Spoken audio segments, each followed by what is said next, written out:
অলিউল্লাহ আশিকি হুজুরের একটা গজল আছে, রহমতে আলম নবী নূরে মুজাসসাম, সাহাবীরা আতর বানায় ওই নবীজির ঘাম। সাহাবীরা আতর বানায় ওই নবীজির ঘাম। এই গজলটার এই অংশটা শুনে একটা কাহিনীর কথা মনে পড়ে যায়। একজন সাহাবী রাদিয়াল্লাহু তাআলা আনহু, তিনি তার মেয়ের জন্য বিয়ের বাজার করছিল। তো বাজারটা শেষ করে নবী আকরাম সাল্লাল্লাহু আলাইহি ওয়াসাল্লামের দরবারে গেলেন। যাওয়ার পরে বলছেন, ইয়া রাসূলুল্লাহ, আমি আমার মেয়ের বিয়ের বাজার করে আসলাম। তো নবী করিম সাল্লাল্লাহু আলাইহি ওয়াসাল্লাম বললেন, সব বাজার তুমি শেষ করে ফেলেছ? তখন সেই সাহাবী বলল, ইয়া রাসূলুল্লাহ, আমি সকল কিছু কিনেছি, তবে শুধু আতরটা কিনা বাকি আছে, সেটা কিনা হয়নি। তখন নবীজি বললেন যে, যাও তুমি আতরটা কিনে নিয়ে আসো দোকান থেকে।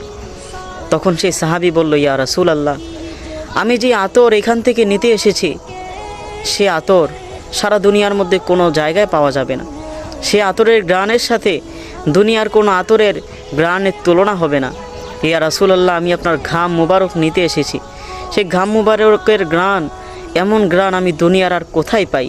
ইয়া রাসূলুল্লাহ, আমি আতরের কোনো দোকানে কিভাবে যাই? আমি তো আপনার দরবারে এসেছি আপনার শরীরের ঘাম মুবারক নিজের মেয়ের বিয়েতে আতর হিসাবে ব্যবহার করার জন্য। সুবহানাল্লাহ। অলিউল্লাহ আশিকি হুজুরের একটা গজল আছে, রহমতে আলম নবী নূরে মুজাসসাম, সাহাবীরা আতর বানায় ওই নবীজির ঘাম। সাহাবীরা আতর বানায় ওই নবীজির ঘাম। এই গজলটার এই অংশটা শুনে একটা কাহিনীর কথা মনে পড়ে যায়। একজন সাহাবী রাদিয়াল্লাহু তাআলা আনহু, তিনি তার মেয়ের জন্য বিয়ের বাজার করছিল। তো বাজারটা শেষ করে নবী আকরাম সাল্লাল্লাহু আলাইহি ওয়াসাল্লামের দরবারে গেলেন। যাওয়ার পরে বলছেন, ইয়া রাসূলুল্লাহ, আমি আমার মেয়ের বিয়ের বাজার করে আসলাম।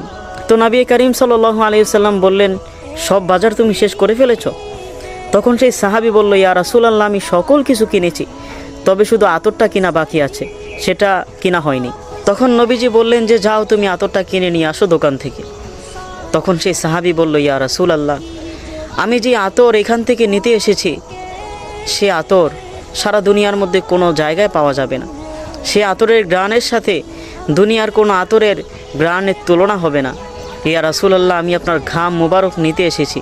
সেই ঘাম মুবারকের ঘ্রাণ, এমন ঘ্রাণ আমি দুনিয়ার আর কোথায় পাই? ইয়া রাসূলুল্লাহ, আমি আতরের কোনো দোকানে কিভাবে যাই? আমি তো আপনার দরবারে এসেছি আপনার শরীরের ঘাম মুবারক নিজের মেয়ের বিয়েতে আতর হিসাবে ব্যবহার করার জন্য। সুবহানাল্লাহ।